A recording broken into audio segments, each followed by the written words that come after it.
ये पवित्र शिव महापुराण की कथा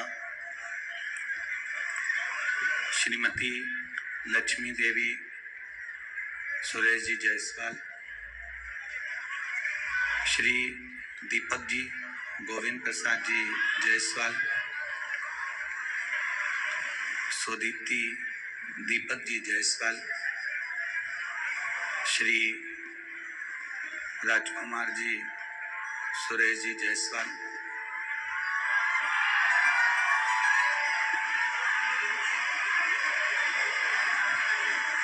सौभाग्यवती श्रद्धा राजकुमार जी जायसवाल परिवार इस कथा के मुख्य यजमान का पद ग्रहण करे हैं। भगवान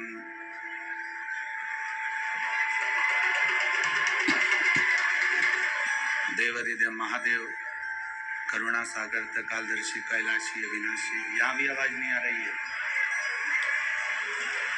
बाहर पीछे की आवाज खोलिए, सब दूर की। भगवान शिव ओगरदानी त्रिकालदर्शी कैलाशी अविनाशी, जो संपूर्ण विश्व का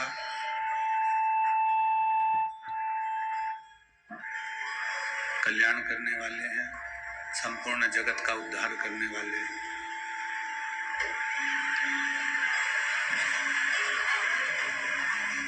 शरीर मिला मानव का, ये सब बंद पड़े, खड़े होके सुनो ना आशीष को। शरीर मिला, बंद पड़े सारे के सारे। शरीर मिला मानव का, मनुष्य की देह, मानव का शरीर, और जब ये मनुष्य की देह प्राप्त हुई है,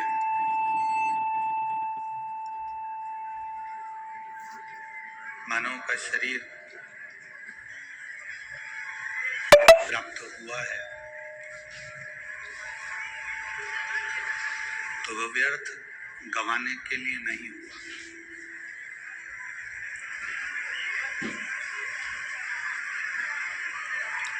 आप और हम बड़ी मुश्किल से इस मनुष्य के शरीर को प्राप्त कर आए।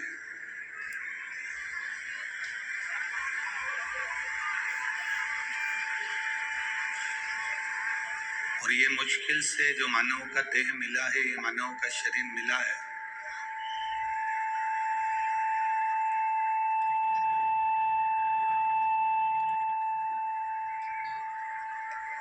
ये ऐसे ही समाप्त नहीं किया जाए।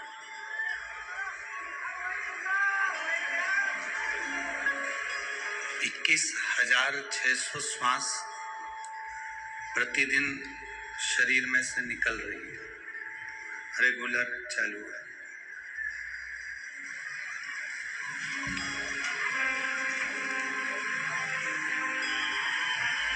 अब वो 21,600 श्वास में से कितनी श्वास तुम्हारी भगवान के ऊपर समर्पित है, नाम कीर्तन में समर्पित है, नाम स्मरण में समर्पित है, नाम जाप में समर्पित है, यह आपके ऊपर निर्भर करता है।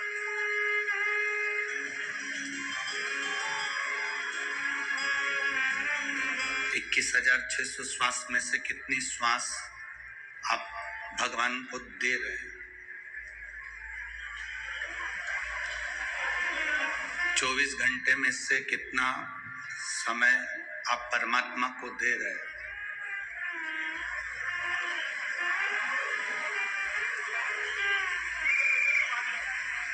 आप पूरा समय भगवान को मत दो, 24 घंटा भी आप परमात्मा को पूर्ण मत दो।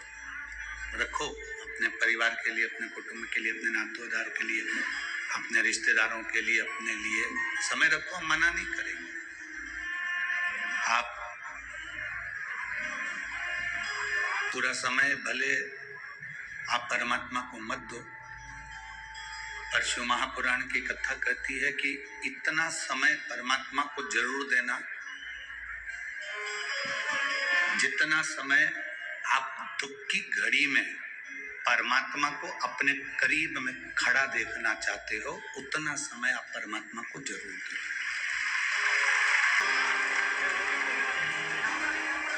उतना समय आप परमात्मा को जरूर दीजिए। जितना समय आप परमात्मा को आपके सामने देखना चाहते हो, जितना दुख की घड़ी में आप खड़ा होना चाहते हो,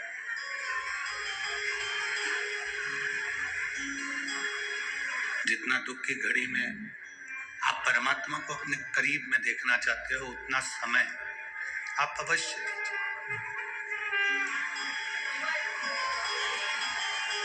ये मनुष्य की देह जब से संसार सागर में आई, तब से आज तक आदान और प्रदान का जीवन जी रहा है मनुष्य।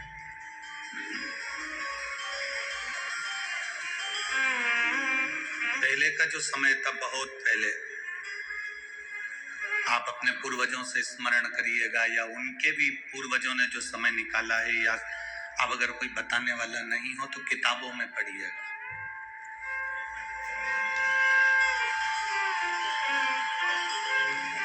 किताबों में अध्ययन करिएगा। जब आप किताबों में अध्ययन करेंगे तो आपके स्मरण में आएगा कि पहले का समय और आज का समय दोनों आदान प्रदान का रहा है। किसान के पास में फसल होती थी, ज्वार मक्का होती थी। किसान के पास में जो फसल होती थी वो कपड़े वाले को देता था, उससे कपड़ा ले लेता था।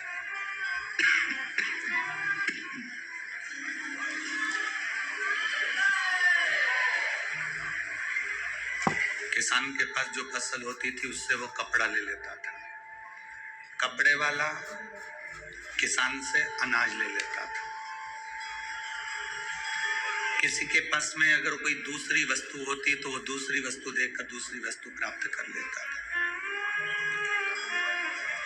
किसी लकड़ी के कारीगर के पास में लकड़ी होती थी तो वो लकड़ी का सामान बना देता था, लोहे वाले से लोहे का ले लेता था। ये शुरू से आदान प्रदान का क्रम चलता आया है, शुरू से आदान प्रदान चलता रहा है और निरंतर चलता रहा। फिर सामान का आदान प्रदान बंद हो गया, फिर कौड़ी आ गई, कौड़ी का आदान प्रदान हुआ। फिर दमड़ी आ गई, दमड़ी का आदान प्रदान हुआ। फिर सिक्का आ गया, सिक्का देने लगे, कॉइन देने लगे, अशर्फी देने लगे। सिक्का, अशर्फी, कॉइन बंद हुआ, फिर रुपया आ गया, रुपया देकर हम सामान लेने लगे। मतलब आज भी हम पैसा देते हैं तो कुछ लेते, पहले अनाज देते थे तो कुछ लेते, सामान देते थे तो सामान के बदले सामान लेते थे। अभी कहीं कहीं पर आपने देखा होगा कि डलिया में बर्तन रख के कुछ महिलाएं आती। आपके इधर आपने देखा कि नहीं देखा वो हमको नहीं मालूम, पर हमने तो देखा। डलिया में महिलाएं बर्तन लेकर आती हैं और उन बर्तन को तुम्हारे यहाँ से कपड़े लेती हैं और कपड़ा लेकर वो बर्तन उनको दे देती है। बोलो, आपने देखा है कि नहीं देखा? देखा है ना? मतलब ये आदान प्रदान है, इसी को आदान प्रदान कहा गया, इसी को आदान प्रदान का महत्व वर्णन किया गया, इसी को आदान प्रदान कहते हैं। तुमने कुछ दिया, सामने वाले ने कुछ दिया, फिर तुमने कुछ दिया, सामने वाले ने कुछ दिया, फिर तुमने कुछ दिया, सामने वाले ने फिर कुछ दिया। अब जैसे सांसारिक भाषा में आदान प्रदान चलता है, उसी तरह परमात्मा के यहाँ भी आदान प्रदान चलता है। आपने जितनी श्वास, आपने जितना समय भोलेनाथ को दिया है, उतना समय भोलेनाथ, उतनी श्वास भोलेनाथ आपकी दुख की घड़ी में आपके दरवाजे पर आकर दे दे।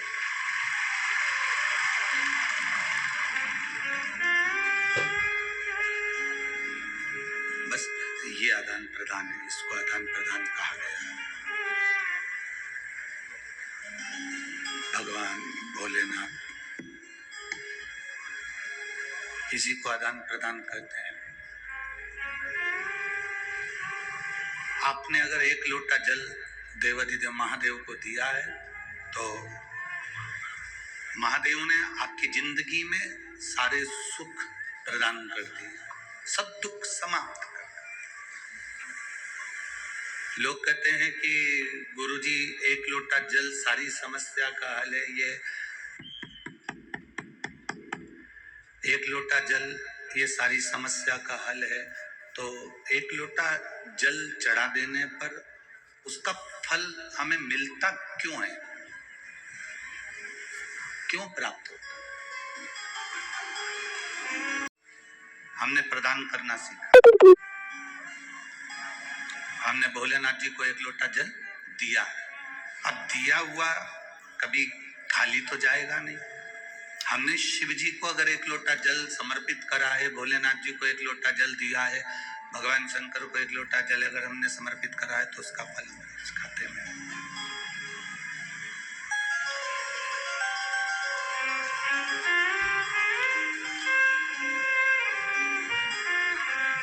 गला पकड़ रहा बहुत तेज, कैसे बोले माइक पे?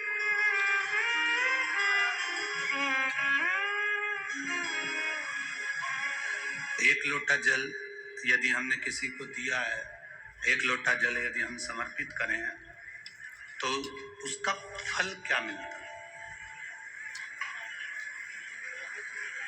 हम कैसे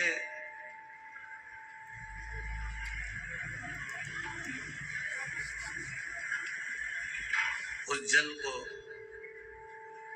समर्पित करते हैं और जिस भाव से हम जल को समर्पित करते हैं उसका फल हमारे खाते में आता है। अब आप जितनी देर भगवान की अविरल भक्ति को धारण कर रहे हैं, आप जितनी देर भगवान की भक्ति को भज रहे हैं, स्मरण कर रहे हैं, जितना समय आपने परमात्मा को दिया उतना आपकी जिंदगी में परमात्मा ने आपको दे रहा है। चलो और सरल भाषा में उसको समझे। दिवाली आती थी, अब यहाँ पर महाराष्ट्र का तो हमको नहीं मालूम, पर हमारे मध्य प्रदेश का हमको मालूम है। दीपावली पर हमारी माँ थाली में गुजिया, पपड़िया, सेव, नमकीन, मठरी सब रख कर दे देती और कहती कि पड़ोस वाली काकी के यहाँ दिया। अब यहाँ महाराष्ट्र का तो नहीं मालूम, पर हमारे उधर का हमें मालूम है। हम ऐसे थाली में उसको ढककर पड़ोस वाली काकी के यहाँ, पड़ोस में जो रहता है उसको हम देकर आ जाते।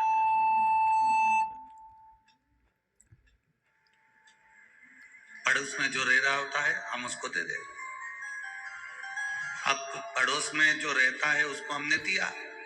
अब वो जो काकी के हम जो प्लेट भरकर सामान देकर आए ना, फिर वो काकी भी क्या करती थी, जम के तो बोलो जरा, वो भी प्लेट भरकर हमारे यहाँ भेजती।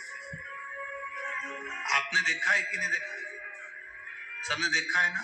ये अपना स्वयं के अनुभव से हम आपको समझाने का प्रयास है।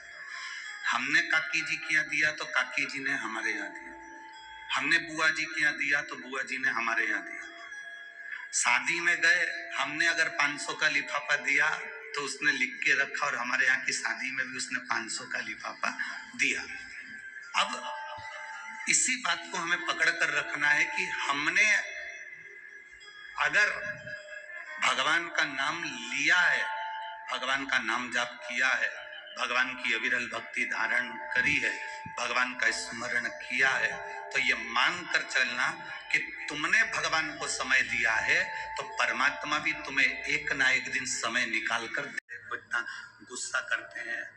आज आप तो अंदर बैठे हो, कभी बाहर से आ रहे होते ना तो देखना 2 से 3 किलोमीटर दूर गाड़ियां रोकी गई हैं और 3 किलोमीटर दूर से बुजुर्ग माता अपने बच्चों का जब हाथ पकड़कर पंडाल में आती हैं तो उनका दर्द देखा नहीं जाता। कम से कम कथा सुनने का कम से कम मौका तो मिल जाए।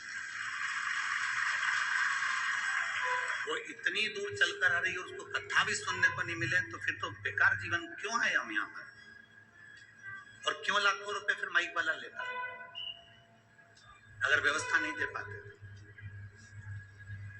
जरा देखो, छोटे छोटे बच्चे 3-3 किलोमीटर दूर से ऐसे हाथ पकड़ पकड़ कर, बुजुर्ग जिसकी कमर दुख झुक रही है और वो चली रही है, केवल उसको एक ललकता है, सियोर वाला महाराज के पहुंच जाऊं, कथा सुनना है मेरे को, 5 मिनट बैठना। धूप नहीं देख रही, चलचलाती हुई धूप, बाहर जितने बैठे हैं जरा देखो उनका नजारा, लोग रोडों के किनारे बैठे हुए हैं कि केवल कथा सुन। अब लोगों को लगता है कि महाराज जी माइक वाले को चिल्ला देते हैं, क्रोध कर देते हैं। एक समझने वाली विषय कि क्यों कर रहे हैं, हमारा क्या है, हम तो ये कथा बांचेंगे और फिर गाड़ी में बैठेंगे और अपने चले जाएंगे, पर मूल है आपका त्याग, मूल है आपका परिश्रम।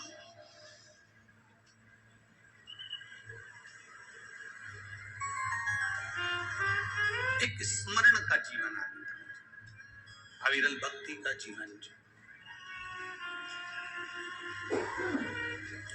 और तेरी कृपा बिना ना हिले एक भी अणु, लेते हैं श्वास तेरी कृपा से तनु तनु। हे गंगाधार मुक्ति द्वार ओंकार तू, भोले ओंकार तू, आयो शरण तिहार शंभु तार तार। बखान क्या करूं मैं काकों के ढेर का, चपटी बबूत में खजाना कुबेर का। हे गंगाधार मुक्ति द्वार ओंकार तू, भोले ओंकार तू, आयो शरण तिहार शंभु तार तार। उसका भजन खाली नहीं जाए, उसका नाम जाप खाली नहीं जाए, उसका मंत्र जाप खाली नहीं जाए। आप जो जपते हो उसका फल मिलता जरूर। अब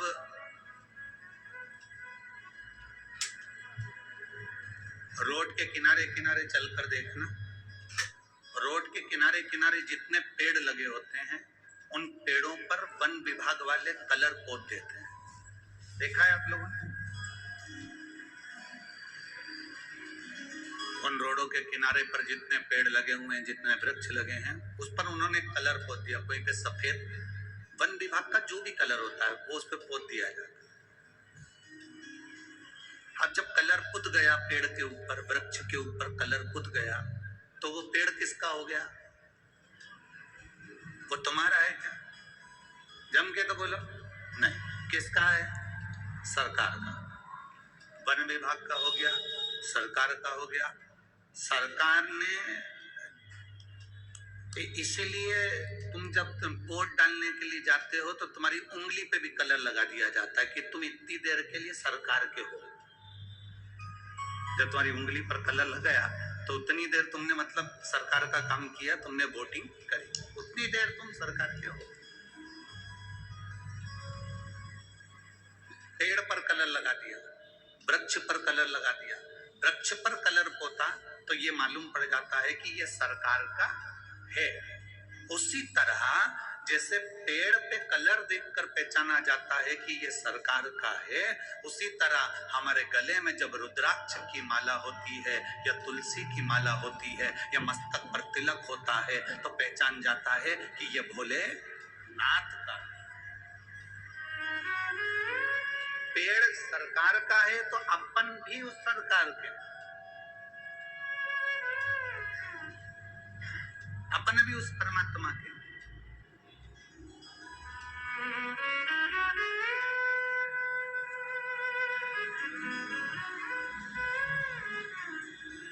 और जब अपन स्वयं परमात्मा के हो गए तो शिव पुराण कहती है एक बार किसी का होकर देखो वो तुम्हारा होकर रहेगा।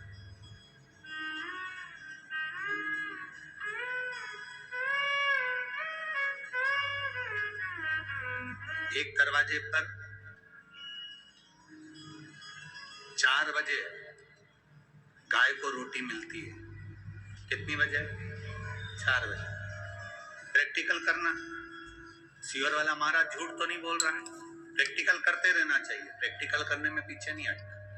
एक गाय माता को, गौ माता को 4 बजे दरवाजे पर रोटी मिलती है। गौ माता कहीं पर भी घूमती रहेगी पर 4 बजे वहां पर पहुंच जाएगी।